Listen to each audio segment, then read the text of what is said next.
성탄은 인류 역사의 새벽을 가져온 사건입니다. 예수님이 오심으로 흑암을 향해 달리던 인류 역사에 새 빛이 임했기 때문입니다. 주님이 오심으로 죽음과 절망의 벽이 깨어지고 생명과 소망의 아침이 밝아왔습니다.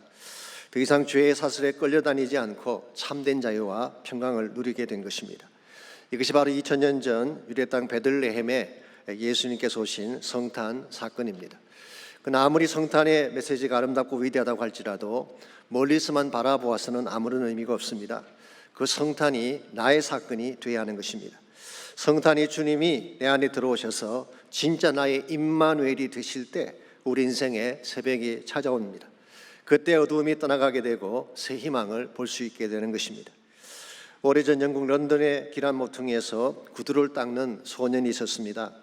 아버지가 하급 공무원이었습니다마는 빚을 갚지 못해 감옥으로 가는 바람에 소년 혼자 집안 식구들을 위해 일을 할 수밖에 없었습니다. 그래서 어린 나이 학교도 가지 못한 채 공장에서 노동도 하고 새벽부터 밤늦게까지 구두를 닦으면서 일을 한 것입니다.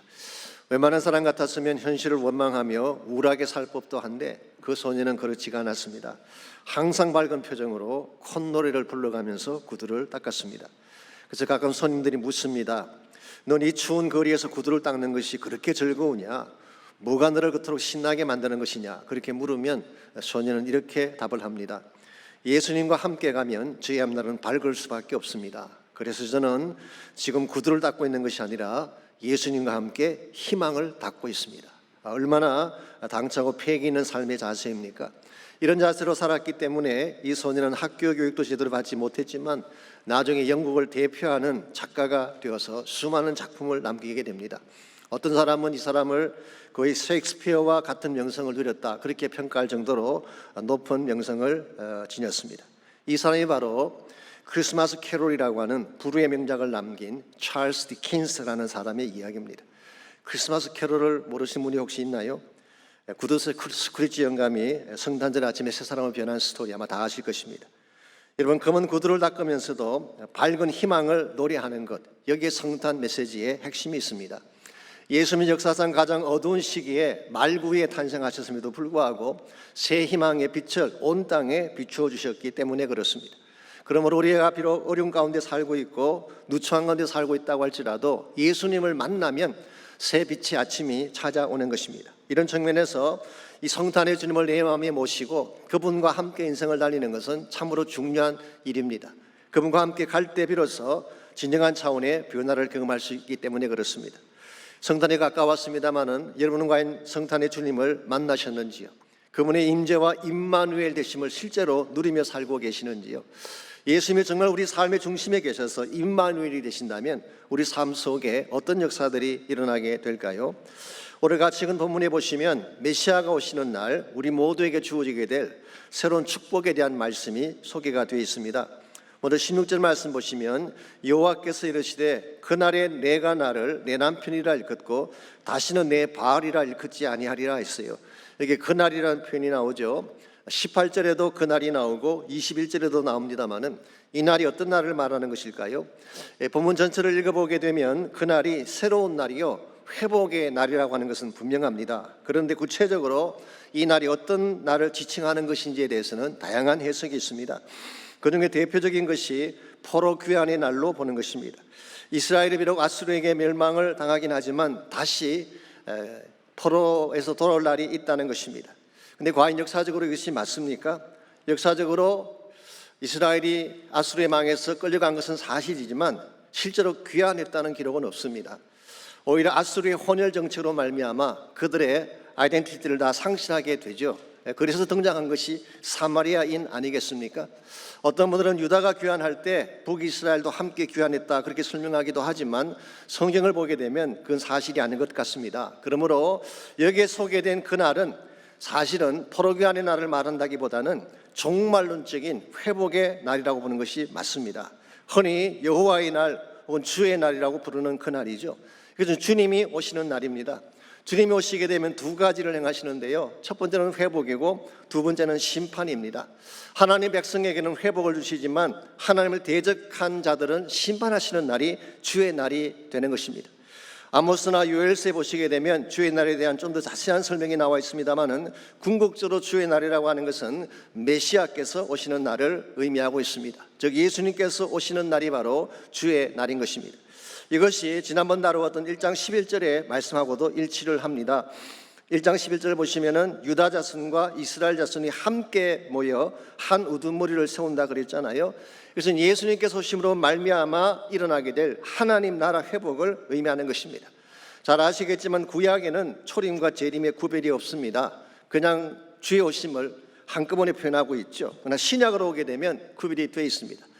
나눠서 설명드리자면 예수님은 지금부터 2000년 전에 베들레헴에 탄생하심으로 초림은 성취가 되었습니다. 그러나 가신 그 예수님이 다시 오실 날이 반드시 있죠. 그 날이 바로 재림의 날입니다. 그래서 오늘 본문의 말씀은 전체적으로 메시아 시대에 일어날 사건을 다룬다고 보는 것이 옳습니다. 이와 같은 사실을 염두에 두고 16절을 다시 보시게 되면 그날에 일어나게 될 이 관계성의 큰 변화 하나를 19절에 이렇게 소개를 합니다. 그날에는 하나님을 내 남편이라 일컫고 내 바알이라고 일컫지 아니하리라. 이렇게 바알이라고 하는 것은 우상의 이름이기도 하지만 원래 그 말의 뜻은 주인, 마스터라고 하는 뜻입니다. 즉 바알이라고 하는 것은 주종 관계를 말하는 것입니다. 두려움 때문에 섬기는 대상이요 반대급부 때문에 따르는 대상이 바알입니다. 마치 북한 사람들이 김정은이가 좋아서 박수를 치는 것이 아니라 죽지 않기 위해 열광해야 되는 것처럼 이것은 인격적인 관계가 아닌 것입니다. 사실 그동안 이스라엘 백성은 이런 관계로 바알과 함께했기 때문에 그들은 노예처럼 끌려다니면서 많은 것들을 착취당하고 오히려 패망을 향해 달리게 된 것입니다. 이것이 지금까지 그들의 모습이었는데 그날이 오면 주님이 오시게 되면 하나님을 나의 남편이라고 부르게 된다고 말씀합니다. 하나님을 나의 남편으로 부른다는 말이 강조하는 바가 무엇일까요? 사실 요즘은 남편의 위상이 워낙 땅에 떨어져서 이 말씀이 마음에 와닿지 않은 분도 계실지 모르겠어요. 저희 교회는 그런 분이 거의 안 계신 줄 알고 있습니다만은 요즘 세태를 보면 남편 알기를 우습게 알고 흑살에 껍데기 치고 하는 그런 사람들이 참 많습니다. 그래서 어떤 목사님은 결혼 주례할 때 신부에게 이렇게 말씀을 한대요. 남자는 선교지다. 처음부터 그렇게 알고 살아야지 끝까지 잘 살 수 있다. 이 남자는 선교지다. 참 기가 막힌 표현이 아닐 수가 없습니다. 이게 무슨 말인지 아시겠습니까? 제가 조금 더 설명을 드리자면요. 선교지에 가면 첫째로 말이 안 통합니다. 남자분들하고는 말이 안 통해요. 도무지 말귀를 못 알아듣는 것입니다. 그래서 마켓에 가서 바나나 한 개하고 우유 사오라 그러면은 바나나 우유 사오는 남편이 생각보다 많다고 합니다. 말귀를 못 알아들어요. 둘째는 문화가 다릅니다. 여자분들과 남자분들은 노는 문화가 다르죠. 남자들은 주로 TV를 보든지 오목을 뜨든지 심지어 게임하다가 아이들하고 싸우든지 그렇게 하는데 이와 같은 문화를 여자분들이 어떻게 다 이해하겠어요. 세 번째로 선교지는 사명입니다. 그러므로 잘났건 못났건 사명감 갖고 살아야 된다. 이런 주례였습니다. 물론 현실의 남편은 이와 같이 좀 부족하고 모자란지 모르지만 오늘 본문에 소개되는 남편은 다른 케이스입니다. 이것은 사랑의 대상이다 그런 뜻이에요. 가장 가까운 사랑의 관계를 맺는 사람이 남편이죠. 그래서 신약 성경을 보게 되면 예수님과 우리 관계를 신랑과 신부의 관계로 설정을 했습니다. 이 말은 가장 intimate relationship, 한몸 관계를 말하는 것입니다. 모든 것을 나누고 모든 것을 공유할 수 있는 그가 내 안에 내가 그 안에 있는 관계. I in Christ 혹은 Christ in me, 바울의 표현을 빌리자면은 내가 그리스도 아니고 그리스도가 내 안에 있는 뗄래야 뗄 수 없는 불과 불의 관계. 이게 바로 그날에 하나님과 우리가 맺게 될 관계다 그런 뜻입니다. 오늘 하나님이 우리 안에 오셔서 이와 같이 남편된 관계를 회복하고 우리와 한몸된 관계를 형성하게 되면 얼마나 많은 역사들이 일어나는지 아십니까? 그때 진짜 하나님 사회적 기적들이 일어나는 것입니다. 하나님의 사랑을 알게 되는 것이고 정말 내가 살아야 될 바른 이치와 가치를 찾게 되는 것입니다. 저는 여기에 성탄 사건이 주는 대단히 중요한 의미가 있지 않는가 생각을 합니다. 성탄은 하나님이 인간이 되셔서 우리의 신랑 되신 사건이라고 할 수가 있습니다. 예수님 없이 잘못된 남편을 만나서 세상 가운데 끌려다니던 우리를 건져내셔서 가장 기쁘고 존귀하고 행복된 자로 만들기 위한 사건이 바로 성탄 사건인 것입니다. 이런 의미에서 여러분과 제가 진짜로 바른 삶, 새벽이 임하는 삶을 살기를 원한다면 그동안 내가 섬겼던 세상 바알을 다 버려버리고 예수님을 내 마음의 중심에 모셔야 하는 것입니다.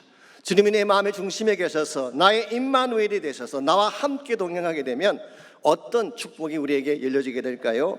오늘 같이 봉독한 본문에 보시면은 그날에 하나님이 우리 남편이 되시면 일어나게 될 세 가지 차원의 축복이 오늘 본문에 소개가 되어 있습니다. 첫 번째로 주님이 내 삶의 중심에 계시게 되면 평화의 도래를 볼 수 있게 되는 것입니다. 참된 평화를 보는 축복이죠. 평화라고 하는 것은 인간이 만들 수 있는 것이 아닙니다. 하나님만이 만들 수 있는 것입니다. 특별히 예수님께서 이 땅에 오셔야만 진정한 차원의 평화가 회복됩니다. 18절 말씀 보시면은 이 평화가 어떤 평화인지를 오늘 18절이 이렇게 소개하고 있습니다. 그날에는 내가 그들을 위하여 들짐승과 공중의 새와 땅의 곤충과 더불어 언약을 맺으며 또 이 땅에서 활과 칼을 꺾어 전쟁을 없이 하고 그들로 평안히 눕게 하리라고 했어요. 자, 그날에 오게 되면 하나님이 행하실 놀라운 평화가 있는데요, 오늘 보면은 두 가지 차원을 말하고 있습니다. 모든 짐승들과 곤충들, 즉 자연 만물들이 평화를 이루게 될 것이다. 두 번째는 활과 칼을 꺾어서 전쟁을 없게 하는 평화를 말씀하고 있습니다. 그러므로 오늘 본문이 말하는 평화는 일반적으로 생각하는 평화는 다른 것입니다. 흔히 유엔이나 나토나 미국이 말하는 평화와는 다른 차원이에요. 이거는 예수님이 아니면, 메시아가 아니면 행할 수 없는 하나님 컨셉의 평화를 오늘 성경이 소개하고 있는 것입니다. 자, 왜 메시아가 오셔야만 참된 평화가 일어날 수가 있을까요? 우리 인류에게 주어진 모든 문제의 근본이 죄에 있기 때문에 그렇습니다. 죄 문제를 풀어야만 참된 평화가 오는 것입니다. 사실 온 천지 만물이 황폐하게 변하고 모든 피조물들이 적대적인 관계가 된 것이 무엇 때문인지 아십니까? 인간이 범죄했기 때문이에요. 인간이 범죄하는 순간 땅이 황폐하게 되고 서로 적대적인 관계가 되어서 약육강식의 세계가 만들어지게 된 것입니다. 이와 같았던 깨어진 평화를 이사야 11장 6절에서 9절을 보게 되면 메시아께서 오시면 회복할 것을 말씀하고 있어요. 적대관계에 있던 모든 짐승들이 화평할 것을 설명했습니다. 이리와 어린 양이 함께 놀고 송아지가 어린 사자와 함께 눕는, 그러므로 이것은 사실 우리가 일반적으로 생각할 수 있는 평화가 아니에요. 메시아께서만 할 수 있는 평화의 내용이라고 할 수가 있습니다. 뿐만 아니라 인류의 전쟁이 일어나게 된 것도 죄악 때문입니다. 창세기 11장을 보시게 되면 바벨탑 사건 이후에 인간이 열방으로 나누어지게 되면서 자기 땅을 확보하다 보니까 전쟁이 필연적으로 일어나게 된 것입니다. 그러므로 천지자연 만물을 평화롭게 회복을 하고 우리 안에 있던 모든 이 갈등들을 다 치료해서 참된 평화를 주려면 예수님 외에는 방법이 없는 것입니다. 예수님이 십자가를 통하여서 죄를 처리하심으로 오늘 여러분과 저에게 주신 축복이 평화의 축복입니다. 그래서 에베소서 2장 14절을 보면 사도 바울은 이렇게 설명합니다. 그는 우리의 화평이신지라 원수된 것 중간에 막힌 담을 다 허무셨다, 그렇게 말씀하셨어요. 중간에 막힌 담이 뭘까요? 원수된 관계가 무엇일까요? 천지자연 만물과 인간 사이의 모든 깨어진 관계들, 이 모든 깨어진 관계를 예수님께서 다 허물어 버리시고 He is our peace, 그가 우리의 화평이 되신다. 본문을 자세히 보시게 되면요, 예수님은 단순히 패스메이커가 아닙니다. 평화를 만드는 분이 아니라 그분 자체가 평화예요. He is our peace. 그러므로 예수님을 만날 때까지는 우리 심령 가운데 참된 평화를 누릴 수가 없는 것입니다. 사실은 예수님께서 이 땅에 오셨을 때에 그 당시 그 세상에는 두 가지 종류의 평화가 존재했습니다. 첫 번째가 팍스라는 평화. 이 팍스라는 말은 라틴 말입니다. 이것은 로마 사람들이 추구했던 평화죠. 그래서 흔히 팍스 로마나라는 말을 아십니까? 팍스 로마나. 이것은 로마 황제 아우구스티누스 이후로 약 200년 동안 지속된 로마의 평화를 말하는 것입니다. 그런데 이와 같은 평화는 칼과 무력으로 만든 억지 평화입니다. 이것은 참된 평화라고 말할 수가 없어요. 그래서 예수님께서 오실 당시에 팍스 로마나가 있었고요, 두 번째 평화가 샬롬이라는 평화가 있었습니다. 물론 이것은 히브리 사람들의 컨셉이기도 하지만 우리 마음속에 주어진 평화, 영적으로 하나님과 하나 되어져서 주어지게 되는 평화, 이것을 샬롬이라고 설명을 했고, 이 샬롬이 바로 예수님께서 주시는 평화인 것입니다. 무력을 통해 주어진 평화는 사실은 가짜 평화입니다. 상대를 눌러서 만든 억지 평화이기 때문에 언제 깨어질지 모르는 것입니다. 그래서 저는 개인적으로 팍스 아메리카라는 단어를 좋아하지 않습니다. 미국 분들은 참 좋아하는지 모르지만 팍스 아메리카, 미국이 강대국이 되고 많은 군사력을 갖게 되면 온 세계 평화를 유지하게 할 수 있다. 그것이 과연 가능할까요? 저는 거기에 동의하고 싶지가 않습니다. 그래서 오래전에 노벨 평화상을 수상했던 지미 카터 대통령이 했던 유명한 말이 있죠. 평화라고 하는 것은 전쟁이 없는 상태를 말하는 것이 아니라 예수님이 계신 상태를 말하는 것이다. Peace is not the absence of conflict. 이 전쟁과 다툼이 없는 것이 평화가 아니라 but the presence of Jesus Christ. 예수 그리스도께서 계셔야지 참된 평화다. 저는 참으로 귀한 말씀이라고 생각합니다. 외적으로 보이는 전쟁이 전부가 아니라 우리 내면 속에 있는 모든 것들이 아름답게 잘 회복이 돼야지 참 평화를 누릴 수 있다, 그런 뜻이에요. 솔직히 우리 삶의 내용들을 보게 되면요, 좋은 환경에 살고 잘 먹고 잘 사는 것처럼 보이지만 실상 상한 마음으로 사는 분들이 많이 계십니다. 염려와 근심이 마음속에 가득 차 있는데 어떻게 평화할 수가 있겠어요? 마음속에 씻어버리지 못한 분노가 가득 차 있는데 어떻게 평화할 수가 있겠어요? 그래서 한국의 인기인들이나 재벌들을 보시기 바랍니다. 그들이 우리보다 돈도 많고 잘 살고 계시는데 왜 약을 먹고 알코올릭이 되고 그렇게 힘들게 살까요? 이 마음에 참 평화가 없기 때문에 그런 것입니다. 그러므로 우리 심령 가운데 진실된 평화를 주실 분은 오직 예수님 한 분밖에 없습니다. 예수님 만나야 평화할 수 있는 것입니다. 그래서 예수님께서 부활하신 직후에 두려움 가운데 숨어 떨고 문을 잠근 채 숨어있던 제자들을 찾아가서 주님께서 하신 첫 번째 말씀이 무엇이었나요? 너희에게 평강이 있을지어다. 샬롬, peace be with you. 이것이 바로 예수님께서 부활하신 후에 제자들을 만났을 때 첫 번째 말씀. 이 말씀이 떨어지는 순간 그들은 기뻐했다고 성경은 기록하고 있습니다. 그러므로 우리가 누려야 될 평강은 세상이 말하는 평화와 다른 것입니다. 예수님께서 죄 사함을 통해 주시는 평화, 하나님과의 관계를 깨끗하게 회복하심으로써 주시는 평화, 그 결과 우리 안에 누구도 빼앗아갈 수 없는 순결하고도 영원한 평화, 이게 바로 heavenly peace죠. 저는 여러분 모두의 심령 가운데 이 평강이 넘치시기를 축원합니다. 여러분 가정에 이 평화가 있어야 돼요. 이 사회 가운데 이 평화가 있어야 돼요. 팬데믹으로 수많은 사람들이 공포 가운데 떨고 있는데 이 성탄의 주님을 통해서 이 평강을 받게 된다면 그들은 일어날 수가 있는 것입니다. 이런 의미에서 정말 그날에 예수님이 나의 주인이 되시게 되면 첫 번째로 누리게 될 축복이 평화의 축복입니다. 두 번째로 자질의 변화를 보게 됩니다. 즉 우리의 내면적인 변화, 우리 인격의 변화의 축복이라고 말할 수가 있겠습니다. 19절과 20절을 보시기 바랍니다. 내가 내게 장가들어 영원히 살되 공의와 정의와 은총과 긍휼히 여김으로 내게 장가들며 진실함으로 내게 장가들리니 내가 여호와를 알리라 그랬어요. 이 본문을 보시면요, 하나님이 이스라엘에게 장가드시겠대요. 이스라엘이 하나님께 결혼하는 것이 아니라 하나님이 장가를 드시겠대요. 영어 성경 보게 되면 betroth라는 단어를 썼는데요, 이 정혼한다 그런 뜻이에요. 히브리 원어를 보게 되면 사실은 첫 번째 결혼을 의미하는 단어입니다. 아시겠지만 사실은 이스라엘 백성이 한 번 결혼했다가 실패한 사람들 아닙니까?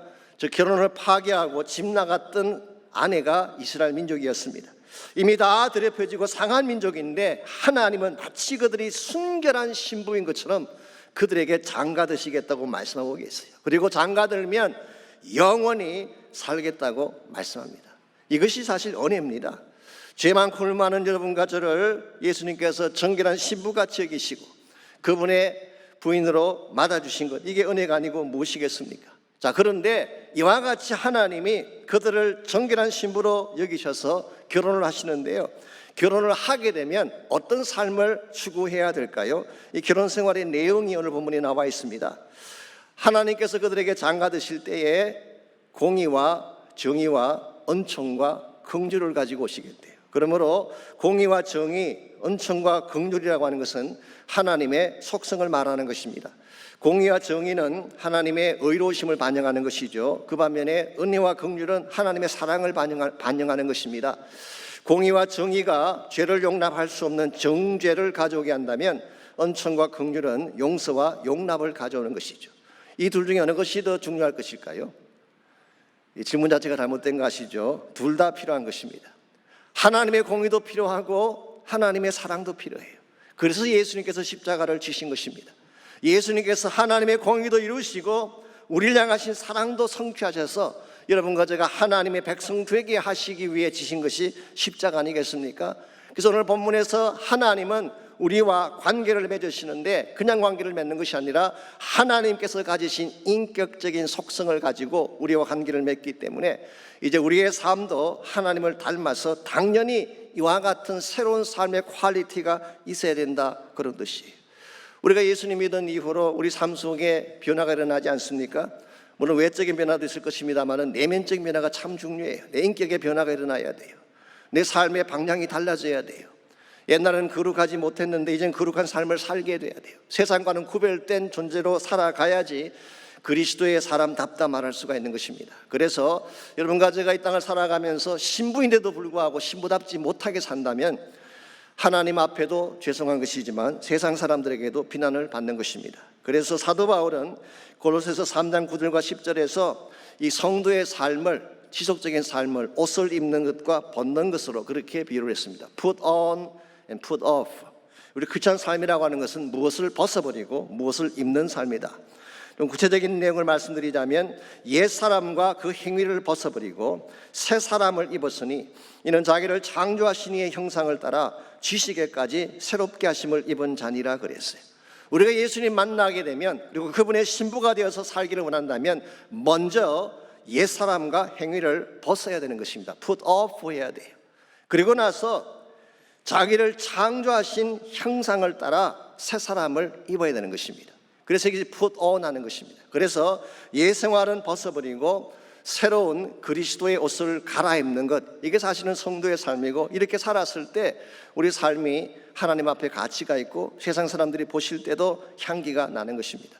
근데 우리가 분명히 예수님 만났다고 말을 하면서도 아직도 세상 냄새를 그대로 풍기고 있고 옛 생활의 악취를 그대로 가지고 있다면 어떻게 하나님 앞에 바로 설 수가 있겠어요?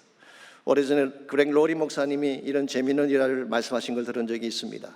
어떤 형제 한 분이 결혼식 리허설을 하려고 멋진 양복을 차려입고 가다가 그만 세프틱 탱크에 빠지고 말았어요. 이 세프틱 탱크는 쉬운 말로 하면 똥통입니다. 자, 똥통에 결혼식 옷을 입고 빠지게 됐어요. 이제 어떻게 해야 될까요? 물로 씻는다고 해결이 될까요? 옷에 촘촘히 배인 그 냄새가 사라지지 않습니다. 혹은 세탁기에 넣고 돌리면 된다 그러는데요, 그런 경우에는 세탁기 자체를 망가뜨리게 됩니다. 제일 좋은 방법이 뭘까요? 빨리 그 옷을 벗어버리고 새 옷을 사서 입는 것입니다. 그렉 로리는 이것을 성결의 삶이라고 불렀습니다. 오늘 우리에게 주어진 옛 성품이라고 하는 것은 그냥 지워지지 않아요. 우리가 노력한다고 냄새가 사라지는 것은 아닙니다. 우리가 이와 같은 잘못된 옛 생활을 가졌을 때는 빨리 예수님께 나아가서 십자가 앞에 죄를 자백해버리고 성령의 새롭게 하심을 입어야지 우리 삶 속에 새로운 인격이 형성되어지고 새로운 삶의 열매가 나타나게 되는 것입니다. 자, 우리가 사는 시대가 참 부당하기도 하고 불의하다고도 말할 수 있는 시대를 살고 있지 않습니까? 그래서 우리는 이 세대를 탓하기도 하고 원망하기도 하는데요, 이 하나님의 백성들이 이 세상을 탓하기 전에 먼저 확인해야 될 것이 있습니다. 과연 내 안에는 세상을 탓할 만큼 공의가 있는가? 내 안에는 세상을 탓할 만큼 바른 사랑과 진실됨이 있는가? 확인해 봐야 돼요. 우리 안에 이와 같은 영적 자질을 가지지 못한 상태에서 세상을 탓하고 세상을 이기려고 한다면 있을 수가 없는 것입니다. 그러므로 여러분과 제가 정말 예수님 신부답게 아름답게 살기를 원하신다면 과거의 모든 잘못된 관행들을 십자가 앞에 다 토해내고 성령으로 새롭게 되시기를 바랍니다. 그래야지 성령 안에서 새 삶을 추구해 나갈 수가 있는 것입니다. 이와 같이 하나님이 우리의 남편이 되셔서 임마누엘 되시게 되면 1차적으로 우리 안에 샬롬의 축복이 주어집니다. 두 번째로 예수님이 우리 안에 함께 거주하시면서 임마누엘을 사시게 되면 그리스도의 성품이 우리를 통해 나타나는 성화의 축복을 누리게 되는 것입니다. 마지막 세 번째로 임마누엘의 주님이 우리 안에 오시게 되면 하늘의 응답을 볼 수 있게 됩니다. 하늘에서 쏟아지는 응답. 21절과 22절을 보겠습니다. 여호와께서 이르시되 그날에 내가 응답하리라. 나는 하늘에 응답하고 하늘은 땅에 응답하고 땅은 곡식과 포도주와 기름에 응답하고 또 이것들은 이스라엘에 응답하리라 그랬어요. 여기 응답한다는 단어가 나오는데요, 히브리 말로 아나라는 이 단어가 듣고 답을 준다, listen and respond to it, 들은 후에 거기에 합당한 답을 준다, 그런 뜻이에요. 그러므로 이 단어가 사용된 가장 보편적인 케이스는 기도 응답의 경우입니다. 하나님은 우리가 기도하게 되면 거기에 대해서 답을 주시는 하나님, 그런 뜻이에요. 그런데 이와 같이 하나님이 우리에게 답을 주시려면 뭐가 먼저 전제돼야 될까요? 하나님과의 관계가 바로 돼야 되는 것입니다. 하나님과의 관계가 바로 되었을 때 하나님께 나가서 기도하면 하나님이 응답 주시는 것이지, 관계가 깨어져 있으면 응답도 멈추게 되는 것입니다. 사실 이스라엘 백성이 그동안에 무수히 많은 문제를 가지고 탄식을 했음에도 불구하고 해결되지 않은 이유가 여기 있습니다. 하나님과의 관계가 단절된 가운데에 바르게 가서 계속 간구하는 그 사람들에게 하나님 어떻게 응답하시겠어요? 그랬는데 오늘 본문을 보니까 주의 날에는 하나님이 다시 그 관계를 회복하고, 즉 남편의 관계로 돌아와서 그들이 무엇을 호소하면 응답하시겠다고 말씀하고 계십니다. 나는 하늘에 응답하고 하늘은 땅에, 땅은 농작물에, 그리고 모든 열매는 이스라엘에게 주어지게 된다. 이것이 바로 하나님께로 돌아왔을 때에 이스라엘 백성이 누릴 수 있는 큰 축복의 내용이라고 할 수가 있습니다. 여러분, 축복이라고 하는 것은 위로부터 내리는 것입니다. 하나님께서 하늘을 여실 때 축복이 우리에게 내리는 것이지, 하늘이 닫혀 있으면요 아무리 노력해도 축복이 임할 수가 없는 것입니다. 그러므로 오늘 우리의 힘과 능력 가지고 살려고 바둥거릴 것이 아니라 하나님께 나가서 간구하면은 하나님이 하늘 문을 여시고 우리에게 필요한 능력을 쏟아부어 주시는 것입니다.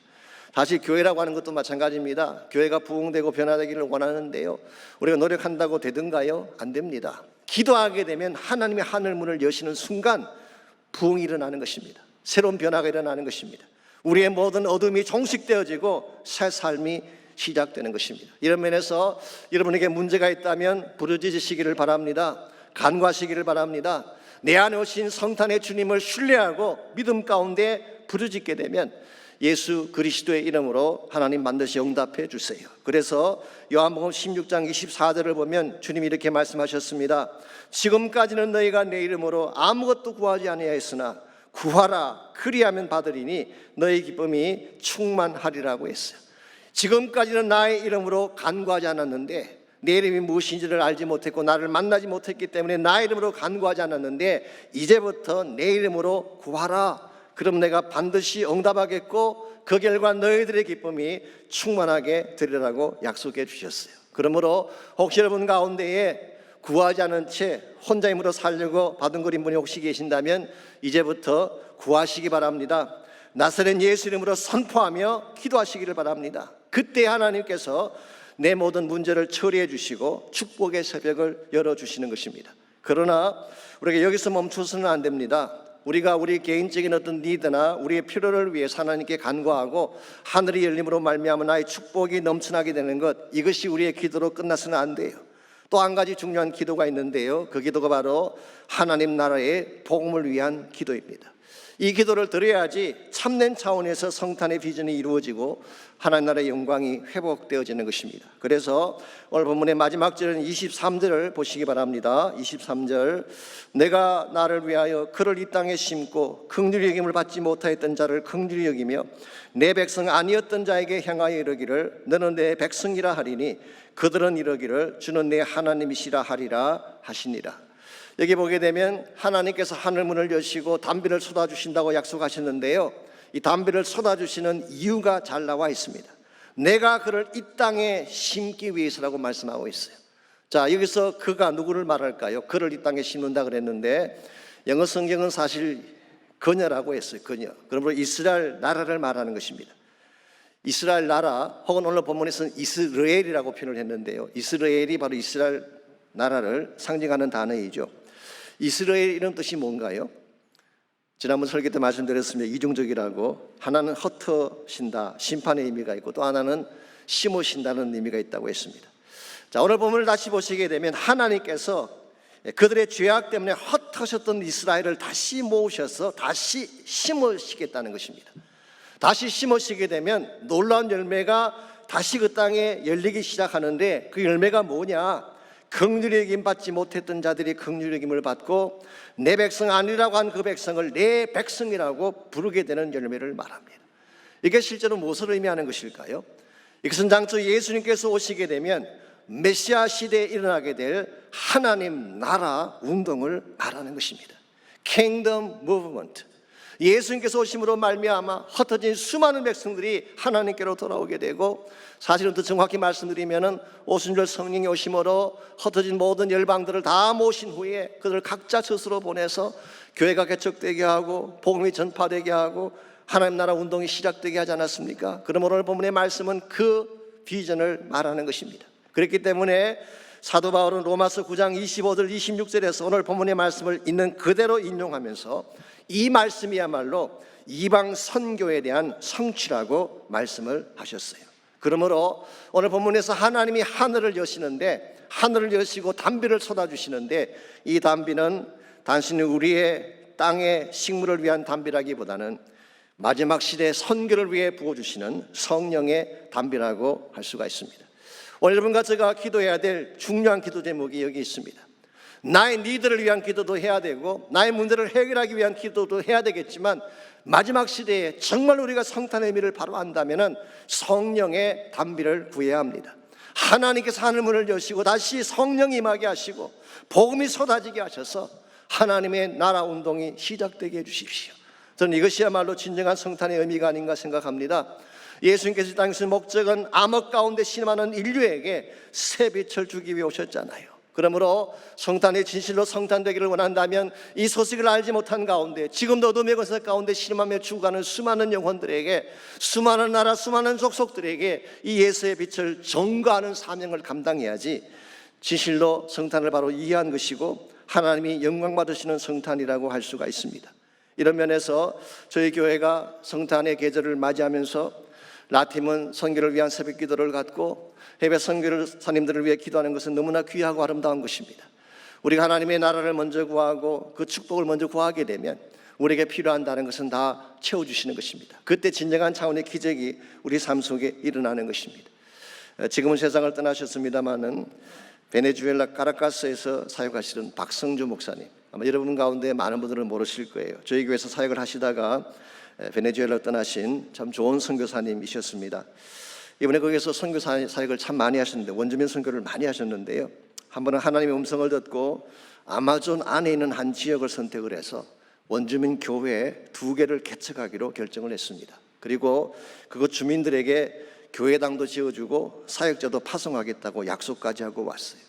그랬는데 베네수엘라가 국내 정치 혼란으로 갑자기 경제가 바닥을 치게 됐습니다.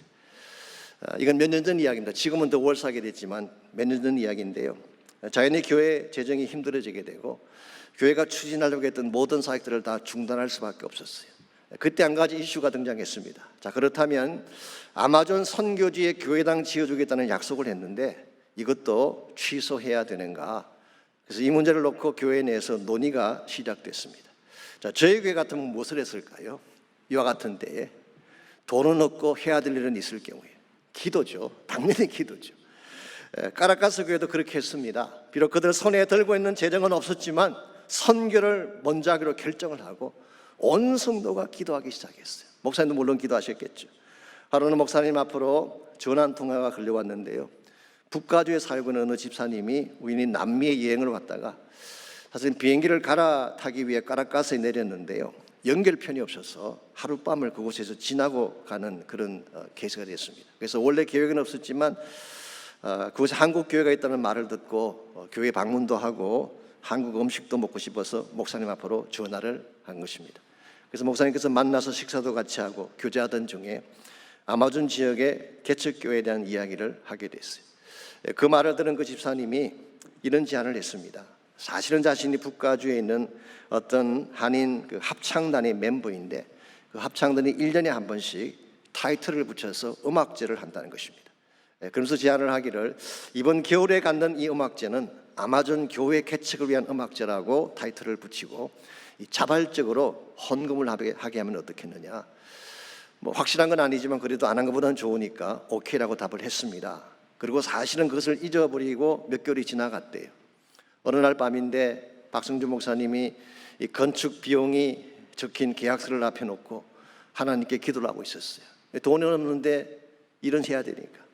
근데 기도가 끝나자마자 전화가 걸려왔는데요, 바로 북가주의 그 집사님이 전화를 하셨어요. 음악제를 무사히 마치고 모아진 수익금 전액을 다 헌금으로 보내드립니다. 그런 메시지였어요. 근데 놀라운 사실이 무엇인지 아십니까? 그 집사님이 액수를 말씀하셨는데요, 박 목사님 표현을 제가 그대로 빌리면 온몸에 전율이 흐르는 것 같던데요. 왜냐하면 건축계약에 필요한 금액과 보내주겠다는 금액이 단 1불 하나 틀리지 않고 똑같은 금액이었어요. 어떻게 이런 일이 가능할까요? 박 목사님이 한 번도 그 집사님에게 얼마가 필요하다는 말을 한 적이 없습니다. 그리고 설사액수를 밝혔다고 하더라도 그 음악회에 모인 사람이 1000명이 넘는데요, 그 한인들이 서로 약속을 한 것도 아니고 자발적으로 헌금을 했는데 어떻게 그 액수가 exactly same amount가 될 수가 있겠어요? 하나님이 아니면 하실 수 없는 일이에요. 우연 같아 보이지만 사실은 하나님의 뜻을 위해 기도하게 되면 하나님이 이렇게 응답하시는 것입니다. 저는 동일한 기적이 우리 삶 가운데도 나타날 수 있다고 믿습니다. 여러분이 정말 그 나라와 그 일을 먼저 구하시고 하나님의 뜻을 먼저 위에 순종하게 되면 우리에게 필요한 모든 축복 더하여 주시는 것입니다. 하나님의 능력에는 한계가 없습니다. 하나님의 하늘문을 여시면 모든 것이 다 이루어지게 되고 채워지게 되는 것입니다. 이런 의미에서 우리의 삶의 현실은 참 답답하고 힘들긴 하지만 하늘문을 여실 수 있는 그분에게 나가셔서 기도하고 부르짖으시기를 바랍니다. 염려하기보다는 기도하면 하나님이 응답하실 것이고, 응답하게 되면 하나님 사회적 기적들이 곳곳에서 일어나게 되는 것입니다. 사랑하는 성도 여러분, 지금 우리가 겪고 있는 이 현실은 참으로 어둡습니다. LA 카운티 안에서만 확진자가 하루에 2만 명이 넘게 나온다고 하지 않습니까? 이전 병원의 중환자실 가용률이 거의 제로 상태로 내려갔다고 합니다. 그럼에도 불구하고 아직 최악은 오지 않았대요. The worst is yet to come. 아직 더 악한 일이 찾아올 수도 있다는 것입니다. 이와 같은 때에 여러분이 할 수 있는 일이 뭘까요? 정말 상황은 점점 악화되어져 가고 아무리 노력하고 애써도 인생의 문제는 풀리지 아니할 때 우리가 할 수 있는 일이 뭘까요? 이 모든 것을 가능케 하실 성탄의 주님 앞에 나가셔서 기도하는 것입니다. 사랑하는 성도 여러분, 삶의 정황이 어둡다고 하는 것은 빛이 가까이 왔다는 것을 의미합니다. 밤이 깊으면 새벽이 가까웠다는 증거가 되지 않습니까? 그러므로 어두운 때일수록 여러분 더 주께로 나가시기를 바라고, 힘든 때일수록 기도하며 찬양하시기를 바랍니다. 예수는 여러분과 저에게 새벽을 주시기 위해서 오셨어요. 암흑을 깨뜨리고 절망을 깨뜨리고 우리의 불가능을 깨뜨리고 하나님만이 하실 수 있는 능력을 보여주시기 위해서 예수님이 땅에 오신 것입니다. 이 성탄이 참으로 여러분과 저를 위한 사건이라는 것을 바로 안다면 우리는 그냥 있을 수가 없습니다. 오신 예수를 찬양해야 되고 그분의 이름을 높여야 되고 그분이 우리에게 남겨주신 비전과 사명을 감당해 나가야 되는 것입니다. 이런 면에서 오늘 아침 우리 모두 함께 기도하며 헌신할 때 먼저 이 성탄의 주님이 나의 임마누엘이 되게 달라고 기도하시기 바랍니다. 예수를 여러분 마음 밖에 내세워 놓지 마시고 여러분 마음속으로 모셔드려서 임마누엘 삼으시기를 바랍니다.